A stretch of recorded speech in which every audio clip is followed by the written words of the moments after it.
नमस्कार, करनॉमिक्स के 5 मिनट की बूस्टर टेक ऑफ सीरीज़ में आप सभी का स्वागत है। मैं हूं डॉक्टर रक्षिता। आज हम बहुत ही इंपॉर्टेंट टॉपिक, जो ना केवल यूपीएससी बल्कि आरपीएससी की दृष्टि से तो इम्पॉर्टेंट है ही, इसके साथ साथ जो लोग अब आरएस 2018 का इंटरव्यू फेस करने वाले हैं उनके लिए भी ये बहुत ज़्यादा इम्पॉर्टेंट है।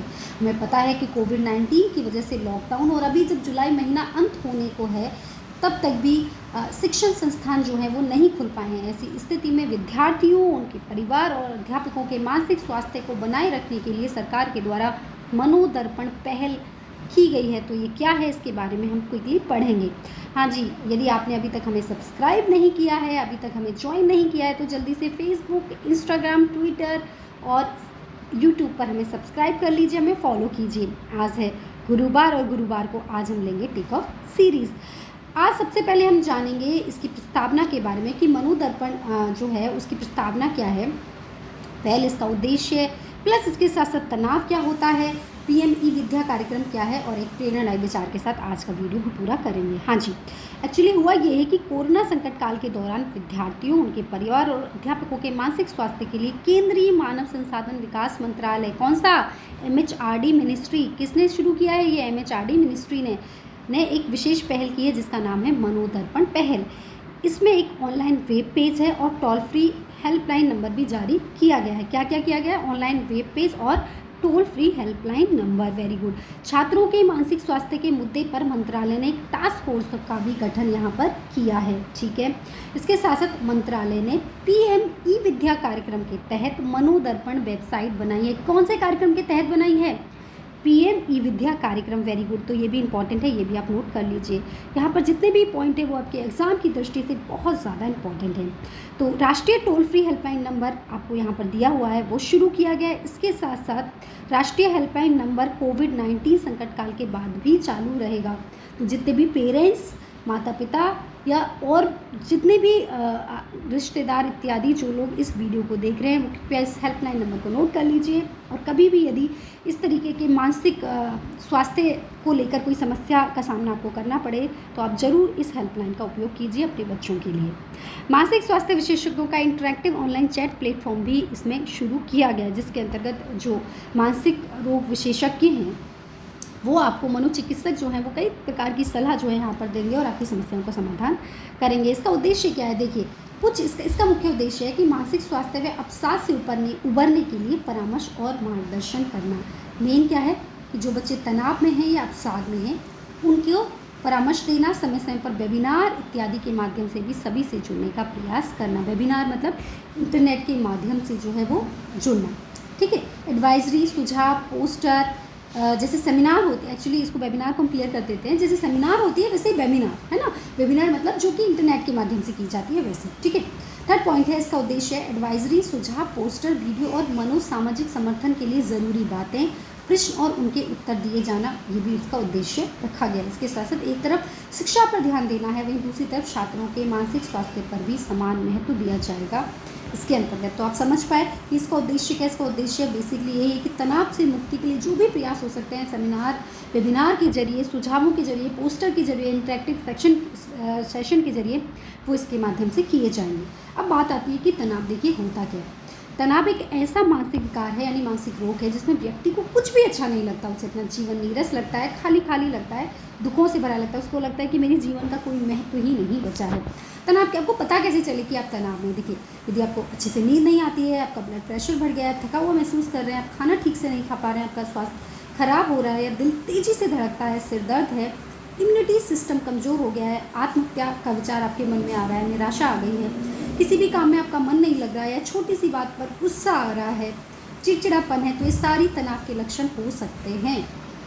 क्योंकि यदि आपको लगे कि आपके साथ ऐसा हो रहा है, या आपको ना लगे, आपको लगे कि आपका बच्चा जो है इनमें से किसी भी तरीके के लक्षण जो आपके बच्चे में दिखाई दे रहे हैं, आपके किसी रिश्तेदार में दिखाई दे रहे हैं, तो ज़रूर से तनाव है, उसका सहयोग कीजिए। वो बीमार है, ना कि उससे, उसके चिड़चिड़ेपन से या उसके गुस्सा करने से आप भी जो है वैसा रिएक्ट करने लग जाए, ऐसा मत कीजिए। तो आप समझिए तनाव को, तनाव एक बीमारी है, और जिस प्रकार से यदि कोई व्यक्ति बीमार होता है तो हम उसको छोड़ के नहीं जाते, बल्कि उसकी देखभाल करते हैं, वो कैसा भी व्यवहार करता है, हम क्या सोचते हैं कि अरे बीमार है, कोई बात नहीं। ऐसी तनाव भी एक बीमारी है। यदि कोई बच्चा आपके साथ या कोई भी रिश्तेदार आपके साथ अच्छा व्यवहार नहीं कर पा रहा है, गुस्सा हो रहा है, चिड़चिड़ापन है, तो आप समझो उस चीज़ को, हो सकता है उसको एक बीमारी हो। तो उस समय आपके साथ की ज़रूरत है, ना कि आपके साथ छोड़ने की ज़रूरत है। ठीक है। इसके साथ साथ तनाव को दूर करने के उपाय क्या क्या हो सकते हैं। देखिए, आप अपनी जीवन शैली में बदलाव कीजिए, सोने का उठने का टाइम सेट कीजिए, मेडिटेशन, योग बहुत अच्छा एक जो है वो उपाय है। इसके साथ साथ आप खुश मिजाज और सकारात्मक सोच वाले लोग के साथ रहिए, ना कि नकारात्मक सोच वाले लोग के साथ। नींद अच्छे तरीके से लीजिए। अपने परेशान, ये सबसे इंपॉर्टेंट है जो हम नहीं करते हैं, कि अपनी परेशानियों को दोस्तों और परिवार के साथ साझा करें। इसके साथ साथ तनाव की स्थिति में जंक और ऑयली फूड ना खाएं, केवल पौष्टिक और संतुलित आहार ही लें, ये भी बहुत ज़्यादा ज़रूरी है। आप ज़्यादा से ज़्यादा पानी पिएं, ग्रीन वेजिटेबल्स खाएं। ठीक है। इसके साथ साथ आप संगीत सुन सकते हैं। समस्याओं के बारे में सोचने के बजाय उनका समाधान निकालने की कोशिश कीजिए कि अब हो गया जो होना था। आर्थिक रूप से कोई परेशानी आ गई या मानसिक रूप से कोई बहुत बड़ी हानि आपके जीवन के संबंध में हो गई है, करियर के संबंध में हो गई है, तो समस्या के बारे में मत सोचिए, बल्कि समाधान के बारे में सोचिए कि अब मुझे आगे क्या करना चाहिए। कुछ नया और रचनात्मक भी आप सीख सकते हैं। इसके साथ साथ हेड मसाज, सोना या स्टीम बाथ भी आप ले सकते हैं, इससे दिमाग को राहत मिलती है। तो ये तनाव को दूर करने के भी उपाय हो सकते हैं। देखिए, हमारे आरपीएससी यूपीएससी के सिलेबस में तनाव अपने आप में एक बहुत बड़ा चैप्टर है, और इसमें से क्वेश्चन आपको आता ही है। तो एटलीस्ट तनाव को लेकर जो भी सामान्य चीज़ें हो सकती हैं, जो भी सामान्य हम कर सकते हैं, वो तो हमें करना ही चाहिए। और बहुत ज़्यादा इम्पोर्टेंट जो है ये चैप्टर है। यदि आपको लगे कि तनाव इतना बढ़ गया है कि डॉक्टर से संपर्क करना ज़रूरी है, तो आप डॉक्टर से ज़रूर संपर्क करिए, क्योंकि एक बीमारी है और डॉक्टर के पास जाएंगे तो वो सही कर देंगे। ठीक है। और आजकल बहुत सारे स्टार्स या बहुत सारे जो बड़े बड़े कहना चाहिए कि पॉपुलर लोग हैं, वो इसके बारे में बात भी कर रहे हैं। तो ये कोई ऐसी छुपाने वाली बात नहीं है। हम इसमें पीएम ई विद्या कार्यक्रम को भी देख रहे हैं, क्योंकि मनोदर्पण जो पहल शुरू की गई है, वो ई विद्या कार्यक्रम के तहत ही शुरू की गई है। ई विद्या कार्यक्रम है क्या? देखिए, डिजिटल ऑनलाइन शिक्षा के लिए एक मल्टी मोड एक्सेस है ई विद्या कार्यक्रम। इसके तहत 12 डीटीएच चैनल, जिनमें से प्रत्येक जो है वो कक्षा 1 से 12 तक समर्पित होगा। 12 डीटीएच चैनल जो है वो शुरू किए गए हैं, जो कि कक्षा 1 से लेकर 12वीं तक की जो है वो पढ़ाएंगे, है ना, सारे विषय पढ़ाएंगे। इसका मुख्य उद्देश्य डिजिटल प्लेटफॉर्म के माध्यम से छात्रों को शिक्षित करना, ताकि राष्ट्रव्यापी बंद के कारण छात्रों को शिक्षा का नुकसान ना हो।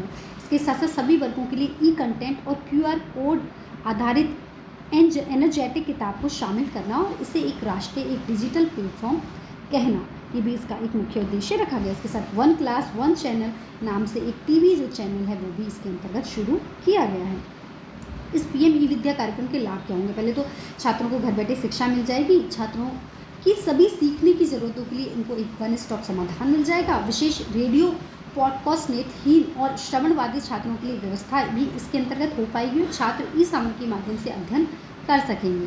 इसके साथ साथ टीवी पर शिक्षा के लिए समर्पित चैनल उस छात्रों की मदद करेगा जिनके पास इंटरनेट की पहुंच नहीं है। देखिए, ये सबसे बड़ा मुद्दा है, क्योंकि आप देखिए ग्रामीण क्षेत्रों में, एक स्टडी के अनुसार ग्रामीण क्षेत्रों में केवल 15% लोग हैं जिनके पास इंटरनेट की पहुँच है, और शहरी क्षेत्रों में केवल 42% लोग हैं जिनके पास जो है, ये NSSO की स्टडी है ना, जिनके पास जो है इंटरनेट की पहुँच है।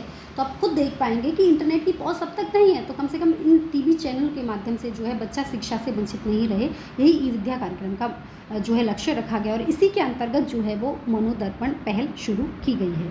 तो आज के प्रेरणादायी विचार के साथ हम अपने आज के लेक्चर को पूरा करते हैं। मैं उम्मीद करती हूँ कि आज का लेक्चर आपको बहुत अच्छे से समझ में आया होगा। खुद को खुश रखिए, वह भी एक बड़ी जिम्मेदारी है। किसकी? आपकी खुद की। कि हम दूसरों को खुश करने में लगे रहते हैं, लेकिन खुद को खुश रखना भी आपकी एक बड़ी जिम्मेदारी है। आप खुद को खुश रखिए। मिलते हैं अगली वीडियो में, तब तक के लिए नमस्कार।